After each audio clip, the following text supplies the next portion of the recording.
Welcome back to another episode of Bassin with Captain Lou. Like I mentioned, today's video is going to be all about my power pole move review a year and a half later. That's right, I've had this trolling motor already for a year and a half, and I have used this trolling motor a lot. And in today's video, I am going to cover with you guys what I love about the trolling motor, some issues that I've had with the trolling motor, and the number one question, will I buy it again? You want to know the answers to those three questions? Hang with me. Okay, let me go ahead and get these issues out of the way. I have had 4 significant issues with the trolling motor. Number one is not really significant, it's just something that I have to be aware of. And the first thing is the prop. This is the original prop. As you guys could see, it is pretty banged up. And reason being is, if you look over my shoulder where I fish the Everglades, folks. There's a lot of rock, there's a lot of wood. There's just a lot of structure in the Everglades. I also fish in the urban setting a lot, and there's a lot of man-made structures in the urban environment as well. But I found out that I had to be very conscientious of where I run this blade. Reason being is because it does get beat up very easily. Okay, it does get beat up very easily if you're not conscientious of where you're running it. Now, I do carry a spare prop, obviously, because the new prop is on here already, but I use this old one as a spare in the event that something happens. But overall, I think the prop is really good. And the reason why I say the prop is really good is because the prop cuts through vegetation very, very easily. I could cut through grass, I could cut through hydrilla, I could cut through lily pads. It just slices right through it. So I guess the way it's designed is designed so that it cuts through that vegetation.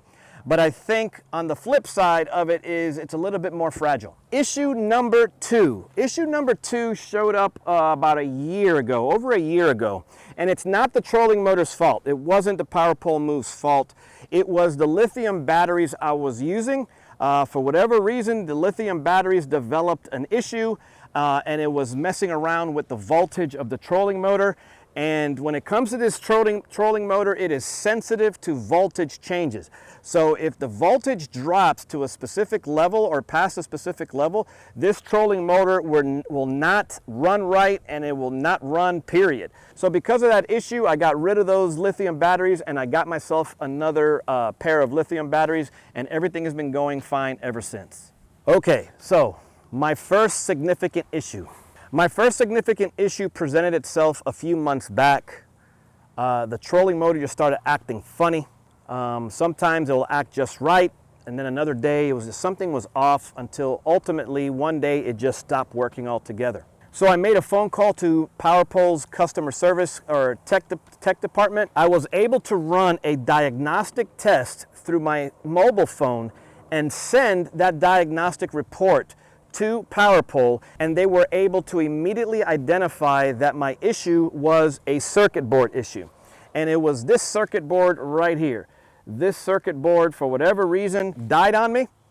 And the cool thing about PowerPole Move's tech support was they were able to overnight me that circuit board, and they guided me how to properly replace it, and the issue has gone away. Issue number 4, and this is my recent issue. Trolling motor was acting funny again. The display was giving me a lot of codes. Come to find out, my propulsion circuit board failed. It was the weirdest thing. I had a great guide trip. The next day I went fishing, dead.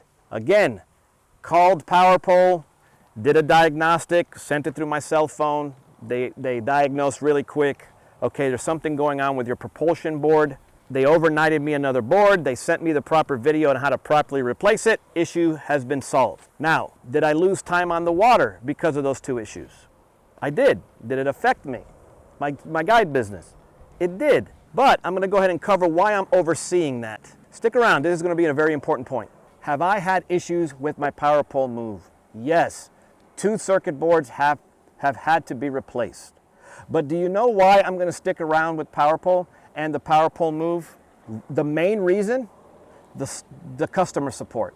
The tech support is top notch. I want to say thank you to Ian, Alex, and Troy over on the tech support side of the power pole move, Those guys are the best. They are extremely patient, and they have helped me out a lot with my circuit board issues. Like I said, I'm not the handiest person, but they gave me a few videos as a reference, and they walked me through any of the particulars of circuit board replacement. And as you guys could see, the power pole move is working flawlessly once again. So I really want to give a shout out to those guys, and thank you so much for the help they provided me. Now, why else am I going to stick around with the power pole move? Basically the functionality. I just love a lot of the functions. I mean, I love this remote control. I really, really do. I really enjoy the spot lock. Like I said, the spot lock in my previous video is top notch. You're in current, you're in wind. That boat will stay in place and the trolling motor will just yawn. It just stays in place, and it's not even working hard. Another feature that I really, really like is that navigation feature.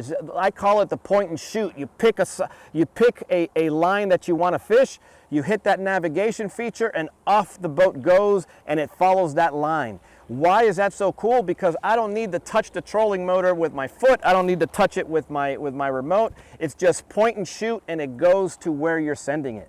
And the other feature that I love, and it's my last feature that I'm going to talk about, is the adjustment. I can adjust that trolling motor up and down so easily. Flip that clamp open, raise the trolling motor, lower the trolling motor without really exerting too much effort. So there you guys have it, my 1.5 year review of my power pole move. Have I had issues? Yes. However, I still love my power pole move, and I look forward to using it every time I get on the water. Again, guys, if you're interested in a power pole move, I recommend it. I really do. So there you guys have it. Like this video, share this video, better yet, subscribe. The community is growing. You guys have any additional questions or have questions in regards to this power pole move, or questions in regards to some of the issues I've been having or have had in the past, more than welcome to ask away. Just comment down below. But in the meantime, take care of yourselves, and I'll see you guys again soon.